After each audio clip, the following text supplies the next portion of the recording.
मानवतावादी मीडिया की ओर से अतुल वैद्य ने एपीआई के राष्ट्रीय अध्यक्ष धीमान विजय मानकर की व्यक्तिगत लाइब्रेरी का अवलोकन किया। इस दौरान उन्होंने विजय मानकर जी का स्पेशल क्रिटिकल इंटरव्यू भी प्राप्त किया, जिसमें उन्होंने अपनी पढ़ाई से लेकर भारत के फ्यूचर सहित एपीआई के पॉलिटिकल फ्यूचर पर अपने विचार रखे।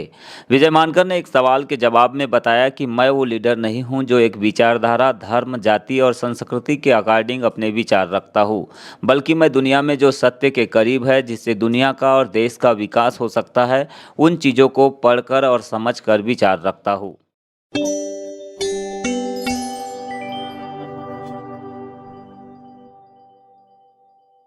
लाइब्रेरी को देखने का मैं इसको काफी सब्जेक्ट वाइज भी काफी देख चुका हूँ सर की लाइब्रेरी को। सर कभी कभी क्या मेन स्ट्रीम मीडिया ज्यादातर आपको तो दिखाती नहीं, वैसे ही वो इंटेलिजेंट लोगों को बायकॉट करती है, लेकिन सोशल मीडिया पे बहुत बार ऐसा हो जाता है कि आप कोई बात बोलते हैं तो काफी हिट हो जाती है, काफी पॉपुलर हो जाती है, तो उसके ऊपर दोनों तरफ से आते, कुछ लोग एग्री होते हैं, कुछ लोग डिसएग्री होते हैं, अपनी अपनी बात रखते हैं अपनी अपनी मान्यताओं से लेकर। तो आप इसके ऊपर क्या कहना चाहते हैं? नहीं, एक तो पहले तो मैं उनका धन्यवाद दूंगा जो मुझे सोशल मीडिया में इतना फॉलो करते हैं, और मेन स्ट्रीम मीडिया में ना आने के बावजूद भी सोशल मीडिया पे आप ही लोग मुझे बताते हैं, मैं तो ज़्यादा ध्यान नहीं देता हूँ, लेकिन आप लोग मुझे बताते कि भाई मिलियंस ऑफ लोग जो है कोई कोई इश्यूज़ को, मेरे वीडियोज़ है या मेरे कोई स्टेटमेंट्स है, उसको लेकर जो है अपने अपने जो है वो व्यूज़ देते हैं। बहुत सारे लोग एग्री भी करते हैं, कई लोग डिसएग्री भी करते हैं, कभी किसी को कुछ चीज़ें नापसंद भी हो जाती है। तो ये सारी चीज़ें इसलिए है क्योंकि मैं देश और दुनिया का बहुत ज़्यादा पढ़ के एडवांस वे में जो है वो बातें बोल रहा हूँ। वही बातें नहीं बोल रहा हूँ जो इंडिया के अंदर में किसी ने बोल दी हो, वो फाइनल हो गई, चाहे वो विचारधारा की बातें हो या दर्शन की बातें हो या धर्म और संस्कृति की बातें हो।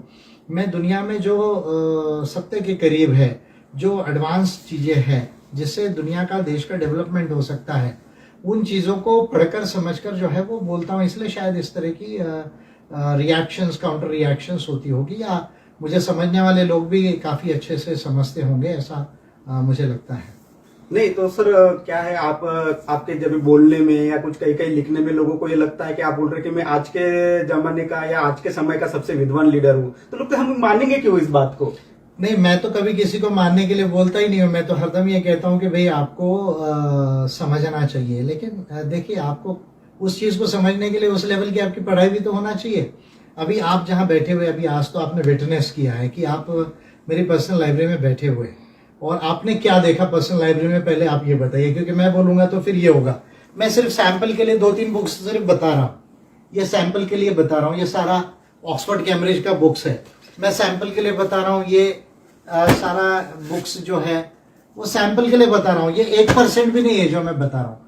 आपने क्या देखा, पहले आप दर्शकों को बताइए। नहीं देखिए सर, मैं आपकी लाइब्रेरी को विजिट किया है, वेरियस सब्जेक्ट को लेकर, इकोनॉमिक्स को लेकर, एंथ्रोपोलॉजी को लेकर, पॉलिटिकल साइंस को लेकर, हिस्ट्री को लेकर, प्री हिस्ट्री को लेकर, काफी एडवांस बुक देखा है। ऐसे ऐसे टाइटल देखा जो पहले मैंने कभी सुना ना था और ना पढ़ा भी था कहीं पे, ऐसे टाइटल देखा है। मोस्टली बुक जो 70-80% जो बुक है आपकी इंग्लिश में है, और उसमें भी 70-80% जो है ये फॉरेन ऑथर की हुई है, फॉरेन से पब्लिश हुई बुक है, वो तो हम देख ही रहे। लेकिन क्या मैं ये समझूं कि बहुत सारी बुक है इसलिए आपकी लाइब्रेरी पहले, दूसरे, तीसरे नंबर पे है, कि उसमें कुछ पढ़ाई का भी सोर्स है आपका? देखिए, अभी कम से कम आपने बताया जो वास्तविकता है कि ये लाइब्रेरी देश में पहले 3 नंबर्स में है। क्यों 3 नंबर्स में है, उसका 2 रीजंस बताता हूँ। एक तो number of quantity of the books, generally उसको देखते हैं, लेकिन मेरा ऐसा मानना है उससे ज्यादा क्वालिटी ऑफ द बुक्स। यानी आप देखेंगे तो 80% से ज्यादा बुक्स ये इंग्लिश लैंग्वेज में है, उसमें के भी 70% से ज्यादा बुक्स जो है फॉरेन ऑथर्स की, फॉरेन रिसर्चर्स की है, फॉरेन पब्लिकेशंस की है। दूसरी बात, जो ऐसा कोई सब्जेक्ट नहीं है जिसमें मोस्ट स्टैंडर्ड बुक नहीं मिलेगी। फॉर एग्जांपल, आपको religion, culture, anthropology, pre history पर भी बुक्स इसमें मिल जाएंगी, आपको फिलॉसफी पर भी बुक्स मिल जाएगी, तो आपको human rights, international law, jurisprudence, constitution, law की भी बुक्स मिल जाएगी, आपको इकोनॉमिक्स, फाइनेंस की बुक्स मिल जाएगी, पॉलिटिकल साइंस की, पॉलिटिकल थियरीज की बुक्स मिल जाएगी, इंटरनेशनल रिलेशंस की बुक्स मिल जाएगी, और साइंस की भी बुक्स बहुत मिल जाएगी। एक तो पहली बात ये आपको समझने की जरूरत है देश के लोगों को, आपके माध्यम से, क्योंकि आज आप ये मेरा थोड़ा क्रिटिकल इंटरव्यू आज पकड़ लिया आपने मुझे, तो ये बताना चाहता हूँ कि आज मेरा पढ़ाई 30 ईयर्स का, apart from my studies of civil services, और जो एकेडमिक्स में मैंने MSc टेक अप्लाइड जियोलॉजी में किया, जो environmental geology and subsurface geology में स्पेशलाइजेशन था।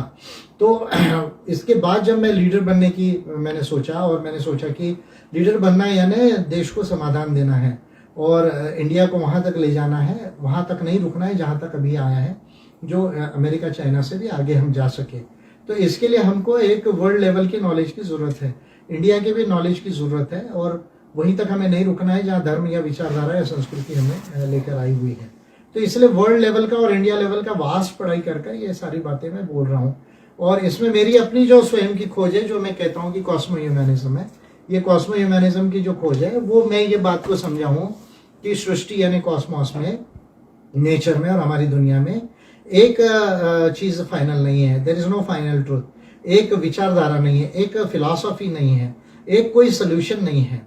यहाँ पर अनेक जो है वो सोल्यूशंस है, अनेक लॉज है। चाहे आप कॉस्मोस को भी देखते हैं तो अनेक लॉज है, हमारे वर्ल्ड में भी अनेक लॉज है और अनेक सोल्यूशंस है। और वो कोई एक विचारधारा ने, एक धर्म ने, एक संस्कृति ने या एक विद्वान ने नहीं दिया है। कई जगह से कई सोल्यूशंस जो है वो इमर्ज हुए हैं और वहां से जो है ये वर्ल्ड को अगर हमें बदलना है तो एक सोल्यूशन नहीं, अनेक सोल्यूशन से हमें काम करना होगा। ये मेरा बेसिक फाइंडिंग है, ये जो सब पढ़ने के बाद इवॉल्व हुआ है। सर आपने इतना पढ़ लिया है और अब मैं अभी पॉलिटिकल्स इंडिया के लीडर को देखूं तो वो ऐसी बातें बोलते कि लोगों को अच्छा लगे, भीड़ उनके पीछे चले, आगे पीछे। आपका तो कुछ स्टेटमेंट ऐसा हो जाता है कि भीड़ जो है ज्यादातर लोग आपके अगेंस्ट में हो जाते हैं, तो ये क्या पॉलिटिकल नुकसान नहीं होगा आपका इससे? नहीं, पॉलिटिकल नुकसान और फायदा देख के यदि मैं बोलने लग जाऊं तो फिर मैं भी ओवैसी जैसे बन जाऊंगा, मैं भी केजरीवाल जैसे बन जाऊंगा, मैं भी मोदी जैसे बन जाऊंगा। तो उनमें और मुझ में फर्क क्या रहेगा? मुझे तो इंडिया के लोगों को वो बताना है जो आज तक किसी ने नहीं बताया। तो इसलिए हर चीज़ में मैं पॉलिटिकल नुकसान या फायदा नहीं देखता। ऑफकोर्स मैं पॉलिटिकल पार्टी का लीडर हूँ, इलेक्शन मुझे लड़ना है, मुझे भी पार्लियामेंट जाना है, मेरे पार्टी के लोगों को भी मुझे जिताना है।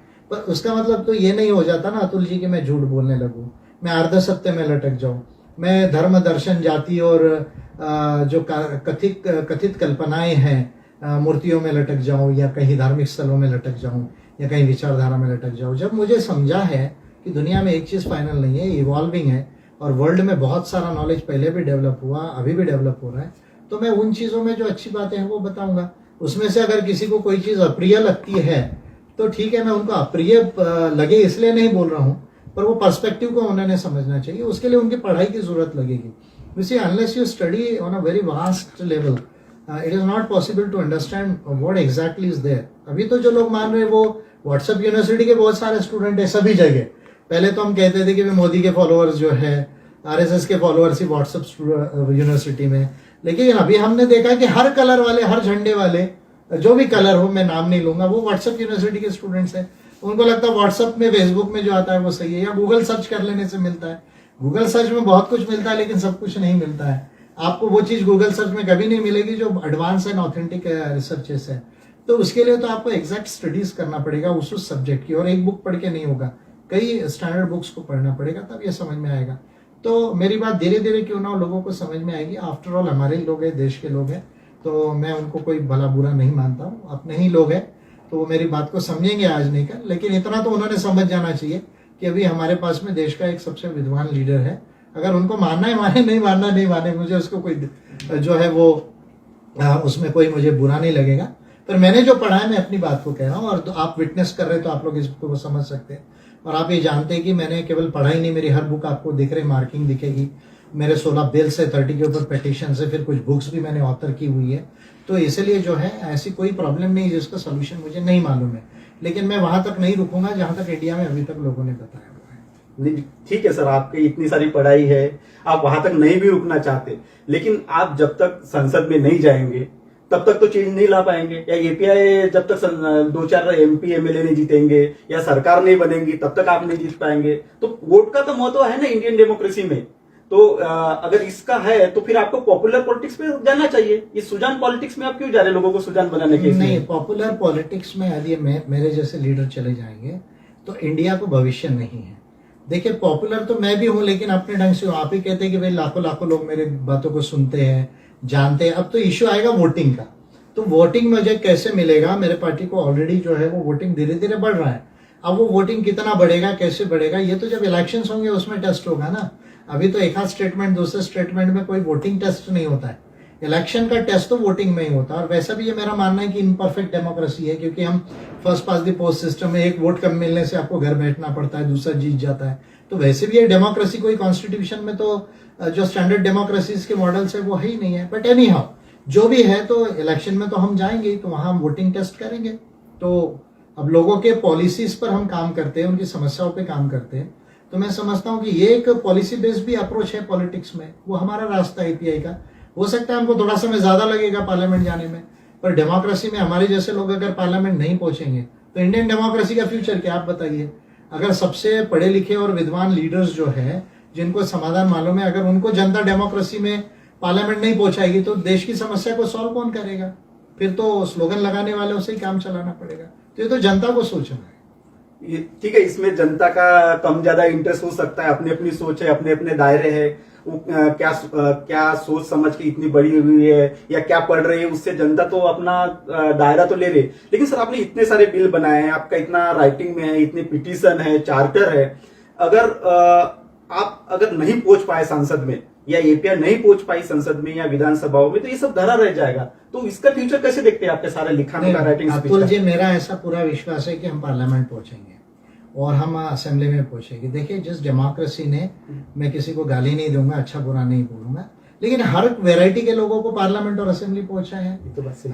चाहे वो पढ़ा लिखा हो या नहीं हो, अनपढ़ भी हो, अंगूठा छाप लोगों को भी पार्लियामेंट पहुंचा है। ऑफकोर्स डेमोक्रेसी वो है, तो फिर अच्छे लोगों को पार्लियामेंट और असेंबली क्यों नहीं पहुंचेंगे? मुझे इस देश के लोगों पर भरोसा है, मुझे इस देश की जनता की समझ पर भरोसा है। देखिए, आफ्टर ऑल डेमोक्रेसी में एक लीडर और पार्टी को पास क्या एसेट होता है? उसका एसेट है अपना अच्छी नीति और काम और जनता के ऊपर विश्वास। और मेरा ये पूरा भरोसा है कि देश के लोग जो है वो पार्लियामेंट में एपीआई को भेजेंगे और एपीआई के एमपीज और एमएलए चुन कर आएंगे। और इसकी शुरुआत 2023-24 से धीरे धीरे होगी।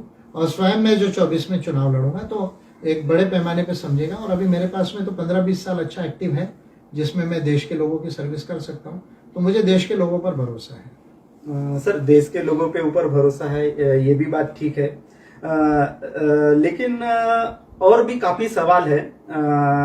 जैसे आप जो बात पहले हमने शुरुआत की आपकी लाइब्रेरी के ऊपर से, तो आप जो पढ़ते हैं लिखते हैं वही बात बोलते हैं, लेकिन बहुत सारी बातें आपके लोगों के सर के ऊपर से निकल जाती है, समझ में नहीं आती लोगों को। तो ये न समझने की वजह से भी काफी लोग आपसे दूर जाते हैं या फिर उसका मिस इंटरप्रिटेशन कर लेते हैं। तो ऐसी बातों के लिए आप क्या सोल्यूशन देंगे? मैं कहूंगा उनको सर ऊपर लाना चाहिए, मैं थोड़ी कहूंगा कि उनको सर और नीचे ले जाना चाहिए। मैं कहूंगा हर भारत के जो गुणवाना वासी है, जो इंडिया के नागरिक है, वो विद्वान बने, सुजान बने। कम से कम एक लेवल तक तो आना है भाई। भी हमको 4th इंडस्ट्रियल रेवोल्यूशन में अभी हम चाइना के आगे जाना है, अमेरिका के आगे जाना है, भले उसको हमको 10-20 साल लगे, 30 साल लगे। तो कोई हम अज्ञानी रह के, इलिटरेट रह के, कम पढ़े लिखे रह के, कम स्किल्ड वाले रह के या धर्म और संस्कृति जाति में लटक कर तो वो नहीं बन पाएंगे ना। तो मैं ये उनसे कहूंगा कि मेरी बात यदि नहीं भी समझ में आती है तो समझने का प्रयास कीजिए, अपने थोड़े से विचार शक्ति को थोड़ा सा ऊपर लाइए, तो आपको समझ में आएगा कि मैं क्या बोलना चाह रहा हूँ, किस लिए बोलना चाह रहा हूँ। और धीरे धीरे क्यों ना हो। अब देखिए, मैंने 80 लोगों को ट्रेनिंग दिया, देश के 11 राज्य के लोग थे, मेरे पार्टी के लोग है कॉस्मो ह्यूमैनिज्म का। तो वो लोग तो इस बात को समझे, जो लोग मुझे बात करते हैं, मीटिंग्स करते हैं, समझते हैं, वो लोग जरूर इस बात को समझ जाते हैं। सोशल मीडिया में भी जो सालों साल धीरे धीरे फॉलो कर रहे हैं, उनको समझ में आ रहा है कि सर एग्जैक्टली क्या बोलना चाह रहे हैं, क्या बताना चाह रहे हैं। तो इसलिए मैं, जो लोग मेरे फॉलोअर्स ना भी हो, भले वो मेरे जो है वो अभी क्रिटिक्स भी हो सकते हैं, तो मैं उनसे कहूंगा कि कम से कम एक ओपन माइंड से मेरी बात को समझने का प्रयास करें, धीरे धीरे उनको समझ में आएगा।